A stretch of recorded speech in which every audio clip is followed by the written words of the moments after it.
So to give it a bit of context and a bit of historical context, the Wycombe railway line began its life as a route out of Maidenhead up to the Buckinghamshire town of High Wycombe, opened on the 1st of August 1854.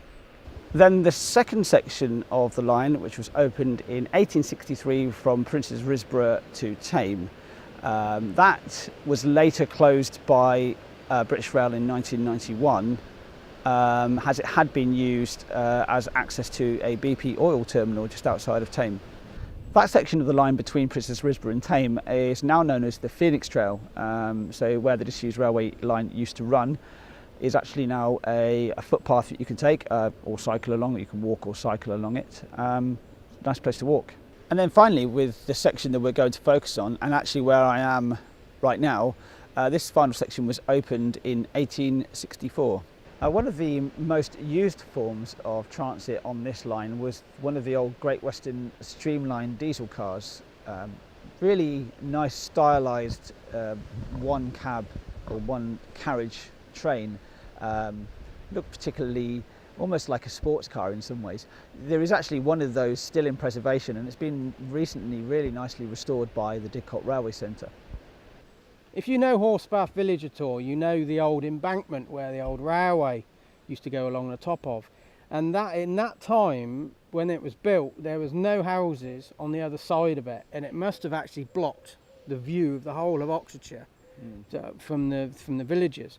But you know, there must have been a massive invasion of navvies to come and build this line. What impact would that have made on Horsebath Village and other villages that are around these sorts of places?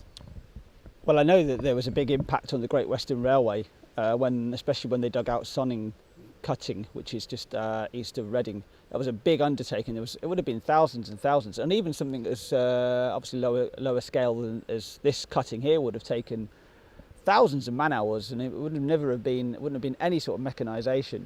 So, yeah. It would have had a massive social impact on the village, because you've got a group of people which are known for their liking their drink and working hard. It would have had a massive impact on a very, very quiet rural Oxfordshire village. It would have been. I'd like to go back in time just to witness that interaction. But you know, it brings in a new workforce, new culture into these places. We're talking about the 1800s here.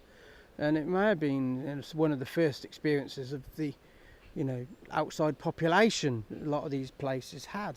Because above this, we will explore it later in the film, but above this tunnel, there's even a story of an old tramp that used to live up there. So this is a pretty isolated area. But what was the most positive thing, do you think, that invasion of navvies would have had, apart from so diversity? Well, I think that's probably, it's hard to really tell, because we live in such a connected world these days. I can probably name the friends that I have from all corners of the world. It's very difficult to almost put yourself in the shoes of a villager that would have lived here when the navvies came here, right?